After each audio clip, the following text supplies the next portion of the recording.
everyone's doing well today. This is part of our Etude series. We are on to number 9 out of the Gillis book. This is 70 Progressive Studies for Bass Trombone. As always, check out the description below. You're going to find 3 things. Firstly, a copy of the book if you don't already have it. Number 2, you're going to find a free copy of the warm-up book, which is my warm-up routine to help you play better each and every day, work on all aspects of your playing. And lastly, you'll find the timestamps to be able to work through the 3 segments of this video. Firstly, we're going to start with a little bit of a lesson, talking through a couple of things, working on a few specific items. Then number 2, we're going to move into counting through the actual piece. And then finally, number 3, we will end with a top to bottom performance. So feel free to jump around as necessary. As always, be sure to make sure you give us a like, leave comments if you have any questions or ideas that would help you out in the future, and subscribe if you haven't already done so, and let others know if this is helping you out. So let's get started. Get those numbers measured, or your measures numbered. Either way, it works. Let's start first off with measure number 1 for this one. Now, we have seen 16th note measures before in previous Gillis exercises, but for this one specifically, we're going to kind of sit down here in the weeds for a little bit for these first couple measures. And it's going to happen over and over throughout this etude. So what we really want to focus on is a couple things to give clarity in this register on the horn. We need to make sure, number 1, we are tonguing harder than we might think we need to. It's not going to be enough to tongue this note as if it were, say, an F an octave above. We need to really put a good clean sting on the front of that note. Make sure we're having a nice da articulation, not saying ta and putting our tongue between our teeth where we stop our air, and also not letting the tip of our tongue slip up the roof of our mouth and get a little bit lazy on the articulation. So a really strong and clean da articulation. Second thing I want you to focus on is having good length to the note. It actually has to have enough substance that we can hear the pitch, that we can hear the sound quality. Otherwise, it's just going to sound like a bunch of percussive hits. And then the third aspect of giving clarity in this range is going to be good separation between notes. So yes, we want good length for the clear note to sing out, but we also want a nice equal amount of clarity on the space between notes, so it still has bounciness, it still has clarity and separation, and it doesn't sound like we got marbles in our mouth. So here we go. Let's start off on measures number 1 and into number 2. A little bit under tempo, tongue hard, blow through, good length, and good space.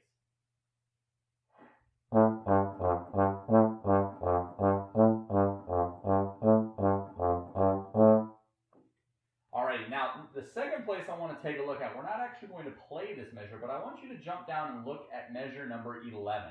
Now, we're going to have seen a similar measure on measures number 3 and number 7, but this is a great learning experience. Number 11 has a slight difference in the way that it's written, so I'm not going to outline it for you. I want you to figure out what the difference is.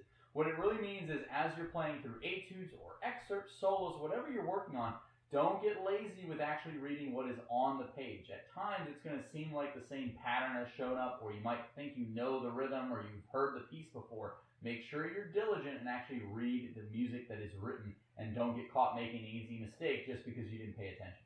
All right, now, the last thing I want to look at is just going to be the last measure of the piece. This is measure number 16. We are going to play all 4 notes, C, E natural, F, and down to low F. We are going to have played a bunch of the low Fs in the middle of this piece, and from the beginning for that matter, where we kind of just wiggle back and forth in the low range. But in this case, we're going to be going from kind of the middle of the horn, a little bit up, and then we're going to drop all the way down to the low F. We need to have good clarity, good balance, good articulation, everything we've enjoyed in the previous sections, but we need to make sure that we're not pivoting, moving our head around, limiting motion. We don't want to be puffing. We need to blow straight through as if we're playing the same note 4 times. So what I want to do with this exercise is I want to just play on a long tone F. We're just going to play 4 eighth notes for clarity and consistency, and then we're going to go back and actually play the notes written. So let's try this method out. Let's see how it goes. Just 4 long tone Fs.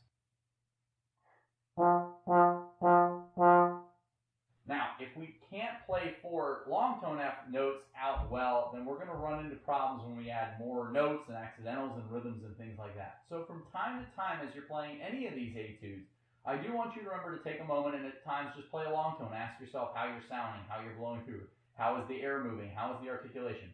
You could do what we just did, where you play a set of eighth notes on a single pitch to lock in consistency and articulation and quality on whatever aspect you're thinking about, and then put it into the actual notes themselves. So now let's go back. This is, again, last measure of the piece, measure to 16. We're going to now play as written, but I want the same consistency I just enjoyed on all Fs. I now want to enjoy the same thing. I'm just going to change the actual note. Here we go.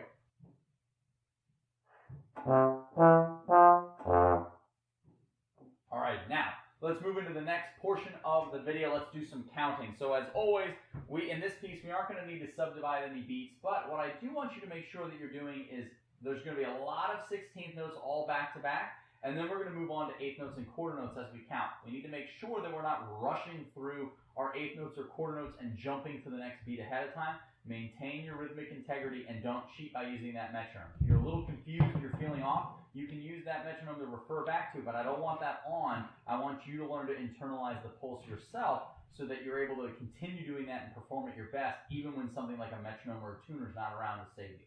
Here we go. Let's start from the top. As always, we're going to flex the golden pipes, actually use the pitch if you can, and if you can't, then you can also just simply sing out and count on a single tone. So here we go. From the top, let's count off 1 and 2 and ready and count. 1E and a 2E and a 3E and a 4E and a 1 and 2E and a 3 and 4. 1E and a 2E and a 1E and a 2E and a 1 and 2E and a 1 and 2 and 1E and a 2E and a 1E and a 2E and a 1 and 2E and a 1 and 2. 1E and a 2E and a 1E and a 2E and a 1 and 2E and a 1 and 2 and. Now what you'll notice is I actually counted in 4 to start with and then I shifted back to 2. I do want you to be aware of what your actual key signature, time signature, and clef is. Those are the first 3 things we always look at. So if you're not paying attention, did it mean that I made a mistake or I couldn't count the right rhythms? No. But being aware of how many beats are in a measure does matter. It may seem silly and unimportant on these more basic etudes, but as we continue through the book, as we continue into more difficult literature, these little mistakes and these things that we might just take for granted and kind of ignore a little bit too much will come back to haunt us if we're not diligent to start with. So watch your key signature, your clef, and your time signature on everything you play. All right, now let's jump over to our performance. As always, we've done plenty of these in the past. We're going to keep doing more. We're in a performance mindset. We don't stop. We don't make regrets on what didn't go well. We're going to focus on 1 or 2 things that we want to tackle. And as we perform and play, we're also going to be listening for things that either went really, really well and also maybe 1 or 2 things that we want to improve on. So the challenge for this performance is, at the end of the performance, I want you to ask yourself, what did you do really well? It could be 1 single note. It could be the way you blew through a measure. I don't care what it is, however big or small, but as soon as we finish the performance, I want you to ask yourself what went well, not just immediately start with what's not going well. So here we go. From the top, my 2 things that I want to work on is going to be really nice consistency of articulation. And the second thing I want to work on is making sure that last low F has good strength and a solid articulation. I feel like it's scooting around a little bit on me at times, so I want to really blow through and dig on that. Here we go, let's start.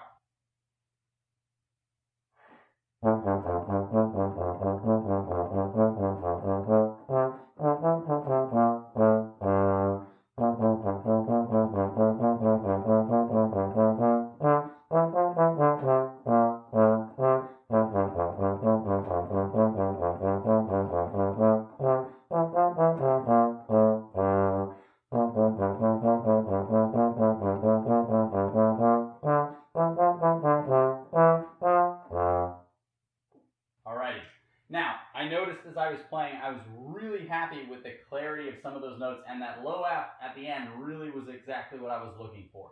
Now, things that I want to work on, I did feel at times like some of my 8th notes were a little bit wiggly. They weren't completely locked in as I came off the 16th notes, so that might be something that I would want to tackle. So in the comments below, leave what you guys would work on for your next rep or what you're thinking about or noticing, and let's keep working on these as we go. So as always, again, throw us a like, leave a comment if you have any questions, or comments on what you're going to be working on or thinking about for the next exercise.